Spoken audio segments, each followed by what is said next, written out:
Welcome to Xi Jinping briefing. The content of the briefing includes U.S. Chinese diplomats meet to discuss maritime issues including South China Sea.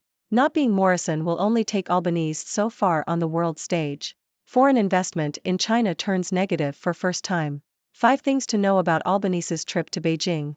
AFM, Winnie the Pooh, Blood and Honey 2 duo unveils first terrifying close-up of new look bear, exclusive. U.S. Chinese diplomats meet to discuss maritime issues including South China Sea. South China Morning Post. Senior officials from China and the U.S. have met to discuss the situation in the disputed South China and East China Seas. The U.S. State Department described the discussions as substantive, constructive and candid and said they were part of ongoing efforts to maintain open lines of communication. The waters in question are among the most disputed in the world, with multiple nations claiming sovereignty. Not being Morrison will only take Albanese so far on the world stage. ABC. Australian Prime Minister Anthony Albanese's visit to China is seen as an opportunity to reset the strained relationship between the two countries. The visit comes after a period of tensions, with China imposing trade sanctions on Australia in response to actions taken by the Australian government. However, China has begun to drop some of these trade sanctions, indicating a willingness to improve relations. Albanese's visit is seen as an important step in this process, with both sides seeking to save face and find common ground. The Australian government has emphasized the need for a new approach to Australia-China relations, focusing on dialogue and cooperation where possible. However, there are still significant issues to be resolved, such as trade barriers and China's desire to join the Pacific trade deal. The visit is also seen as a high-stakes moment for Albanese, who is facing domestic challenges including inflation, rising interest rates, and climate change. There is concern that too much international travel could lead to political backlash, as happened with former Prime Minister Scott Morrison. Foreign investment in China turns negative for first time. Nikkei Asia.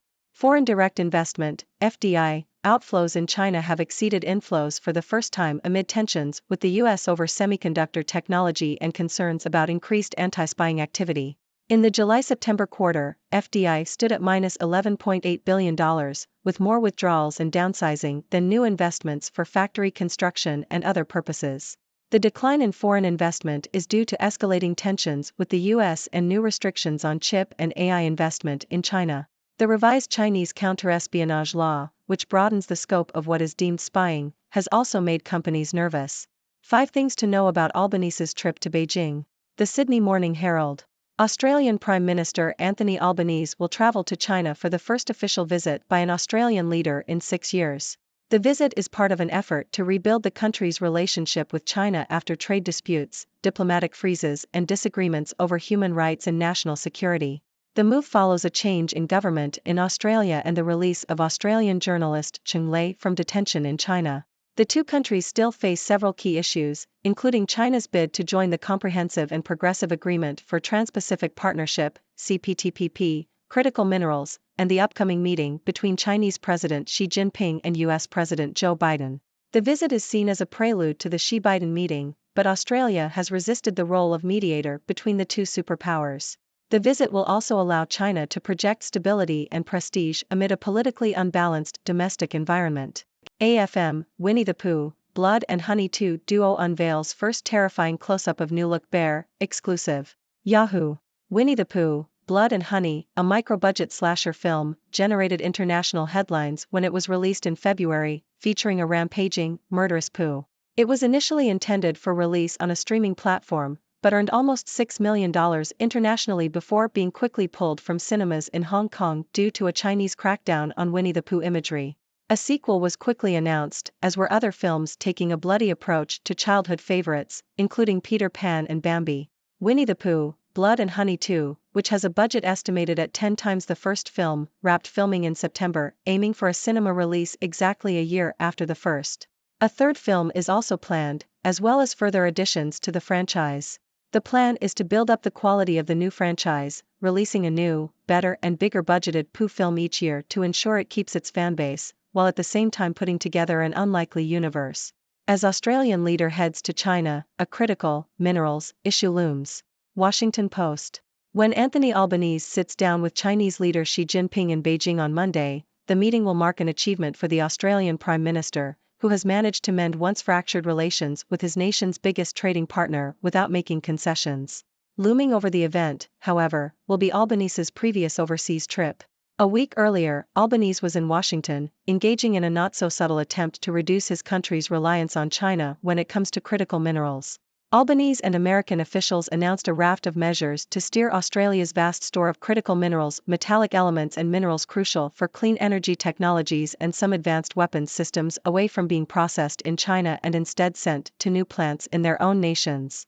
China and Australia are starting to get along. Will AUKUS torpedo it?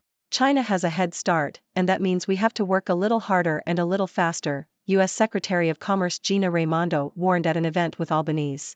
This new Cold War is in real danger of turning hot. Telegraph. The outbreak of war in the Middle East is a sign of the increasingly unstable world we live in, warns Tobias Ellwood, a former Foreign Office and Defense Minister.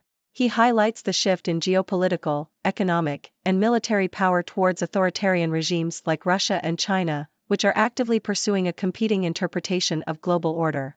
Ellwood argues that without swift, collective action, the world risks descending into chaos and wider conflict.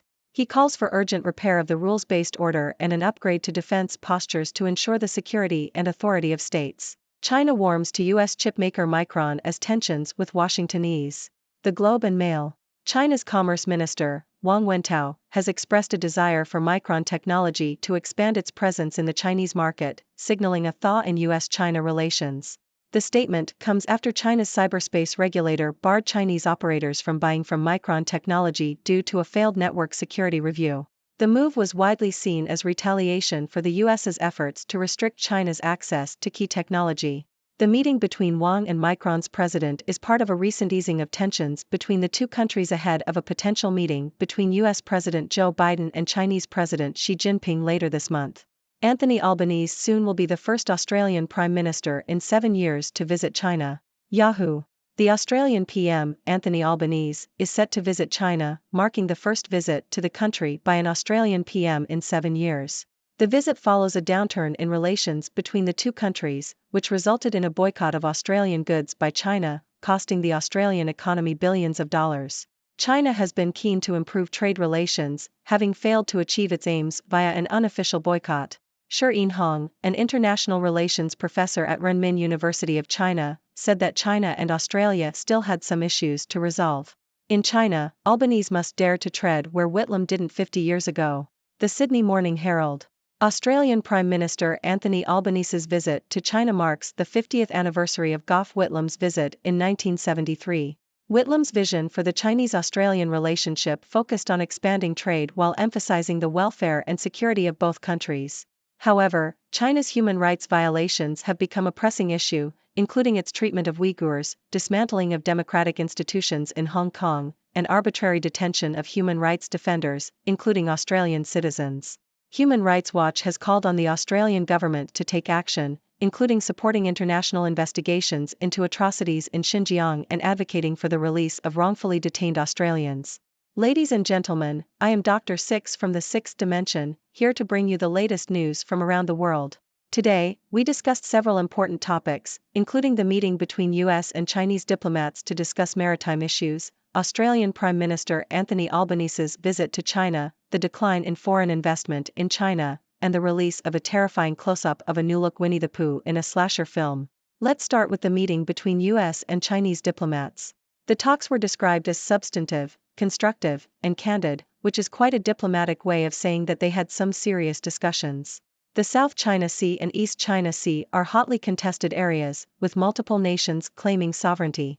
It's good to see that both sides are trying to maintain open lines of communication to avoid any further escalation. Next, we talked about Albanese's visit to China. This is an important opportunity for Australia to reset its strained relationship with China. Both sides are seeking to find common ground and improve relations.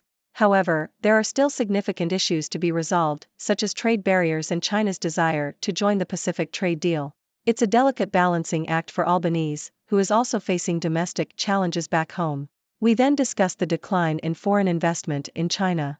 This is the first time that foreign direct investment has turned negative, with more withdrawals and downsizing than new investments.